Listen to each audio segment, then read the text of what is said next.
Hey everybody, Tony D. Little Jones asleep on the couch in the other room, and I just wanted to do the fourth video. Got caught up in a little bit of gaming, lost track of the time, so here's the final video. It's late, so I'm being quiet. It's a hot take on Andrew Cuomo. Andrew Cuomo, in my view, is a criminal. He has acted with reckless disregard for his constituents, in my view, because he placed recovering beer virus patients in nursing homes. And I think he did that for political purposes. Now, did I think he was trying specifically to kill old people? No. But I think he probably rationalized it and told himself, it'll probably be fine. And yeah, he even if he got his wires crossed and genuinely thought it would be too much to move people from point A to point B, and that he anticipated being so overwhelmed that he just went ahead and put them in the nursing homes first, he's still responsible. It still was a poor move. Because think about it. You have a virus that we knew very early on, and just simple logic, that old people were more vulnerable. And because of that, you would expose them last. Unless you were going with a herd immunity strategy, in which case you're not doing anything. You're just opening the floodgates and saying, well, you should probably get this and just get it over with. But that wasn't the strategy. The strategy we agreed upon early on was we didn't know what this was. Let's slow the spread so we can treat everyone. But putting those people in the nursing home spread it and exposed old people to something that was deadly only to them. Really, I mean, most other people are pretty immune to the beer virus. They're 99.9% immune, or they'll recover. They're not immune, they'll recover. Old people, they've got more comorbidities, so they have more of a chance of dying. That was pretty obvious early on, but I think Cuomo and a lot of the New York elites in the government were so intent upon going after Trump. Everybody in the Democratic Party was so intent on going after Trump. They made decisions that were more political than anything else. But this is typical. Libertarians have been calling this out for years. Government doesn't really care about you. They are a self-perpetuating entity. Yeah, early on, it wasn't that way. Because early on, you had people from the Revolutionary War in our government. They knew the sacrifice everybody made because they made it too. And they were lucky to survive. They were lucky the whole thing went well. So, yeah, you could point to them as the exception. But we're long past the revolution, and we have a bunch of people who are essentially too used to being corrupt, too used to walking all over our rights. And that's what Cuomo did, I believe. I think he walked over everybody's rights. He said, no, I'll make the decisions here, and I'm willing to risk people's lives for political clout. If it doesn't work out, I'll just deny it. You know, who's going to stop him? Who's going to hold him accountable? He has to be held accountable. He should be held accountable. I don't believe he will be. At worst, he might get impeached and driven out of office, which would be great, because then we could say, well, you've been impeached, your presidential ambitions are done, and hopefully you wouldn't be reelected as governor or, senator or anything like that. You'd have to wait it out 10 years or so until everybody kind of forgot about this. And then, at that point, you'd probably be making so much money being a lawyer or whatever you did before you glommed on the government. But this is the kind of stuff he's doing. This is from Andrew Cuomo's Twitter page. Great video from HHP.org, HHPH.org, featuring the King DMC and more. Let's fight fear with facts. Vaccinate New York. And it's a cartoon and rap about the vaccine. Who paid for this? How much money did you dump in this to have a song written about getting vaccinated? This isn't something that hasn't been in the news. We've been locked down for months and months, almost a year. And you're treating this like, hey, everybody, you may not have heard. You may not have heard? You may not have heard? How could you not have heard about the vaccine living in New York and New Jersey? Both states are basically locked down. It's loosening up a little now, but not completely. You can't go to a damn restaurant. And if you do, half the restaurant has to be empty. More than half. 65% of it has to be empty. They're at 35% capacity in New Jersey. I'm not sure where they are in New York.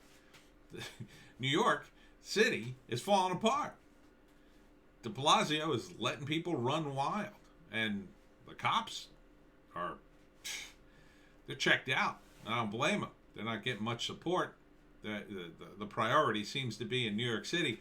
Make sure you protect the words Black Lives Matter that have been painted on the street. That's something de Blasio worries about. He doesn't seem to worry about the skyrocketing crime or murder rate. And Cuomo, to his credit, early on suggested de Blasio had to go, but he didn't really follow through with that. I wouldn't expect him to. They're both Democrats. I mean, if he had, then I would say, man, that guy Cuomo, he's something different.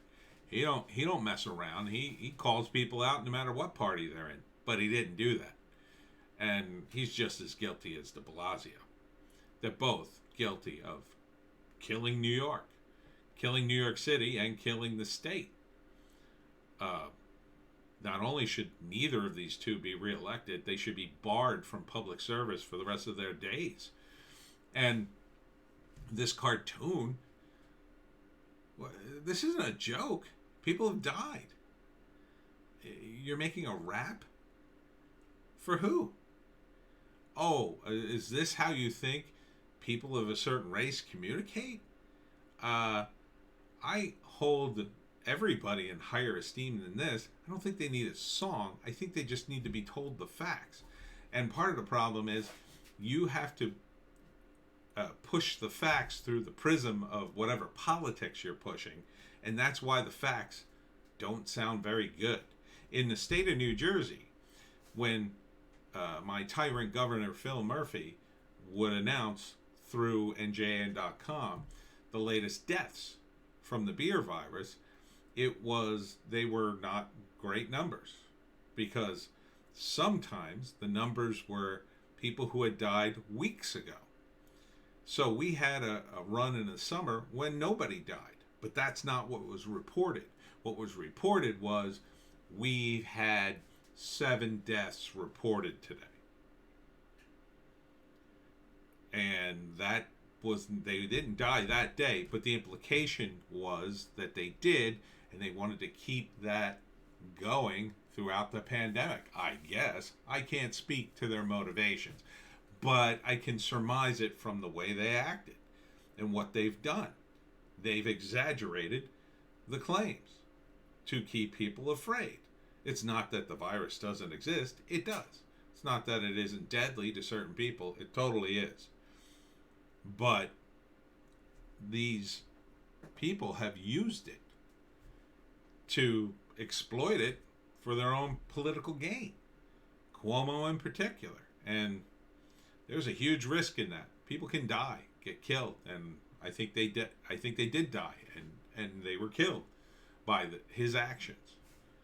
You know, he didn't intend for that to happen, I'm sure, but he wasn't all that concerned about it because he knows he'll never be convicted of anything.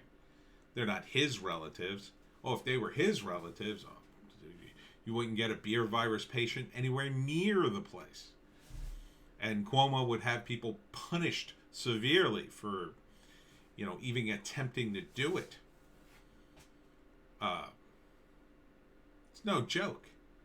So, I think Cuomo, quite possibly, they could be throwing Cuomo under the bus, and by they, I mean the Democratic Party, in an attempt to say, aha, see, we do prosecute people. See, we're actually very honest. See, we went after one of our own. And he's sort of a sacrificial lamb. Not unlike the Georgia senator, I think his name is Warnock. He seems to be investigated. Or the opposite, which is more likely, is they're investigating these guys only as a show, and then at the end of it, they're going to come out and clear them, and they're going to get their story straight. So when they put out a PR about it, they'll all be on the same page. Oh, this was a misunderstanding. This was a communications error. The governor, of course, didn't intend for beer virus patients to go into a nursing home. That's insane. See, it was his communications director or somewhere down the line. They messed up. That's what the investigation is about. The investigation isn't about finding out the truth. The investigation is about saving Cuomo's career, saving Democrats from public scrutiny. Because, they already had the media on their side. The media will spin it. Even if Cuomo was put up on trial, what would be the result of the media? They would say, oh well, this is very serious, and we hope the governor is acquitted, but innocent until proven guilty, right? But if Cuomo was a conservative, my God, they'd be calling for his head. They'd be screeching. We all know this. I mean, it's all one-sided. It's all very, double standards. So, anyway, I got to wrap this up because it's late. I'm a little fuzzy. Just my personal opinion on Cuomo. I really hope they do pick. If they're going to pick anybody, I think Cuomo's the guy, and I think they should investigate Murphy too, and they certainly should investigate De Blasio. But I kind of think I don't know. He seems to be low on the totem pole, but that Cuomo's in the crosshairs. I mean, they could throw him over. Maybe they could decide, yeah, we gotta sacrifice somebody so the rest of us look good. But I mean, the left does eat its own. But maybe they'll just delay it and clear him. I don't know. And the rap thing, to me, it's just an insult. It's just an insult. It's a cartoon. It's not funny. It's not funny. I mean, people need to have more education than this. If you learned about the basics of viruses through a song you saw on Andrew Cuomo's Twitter feed, I mean, what's that say about the educational system that he also runs in New York State? Pretty bad if you can't get that kind of basic information across, and you need the reinforcement with this song and cartoon. Anyhow, we'll see you tomorrow.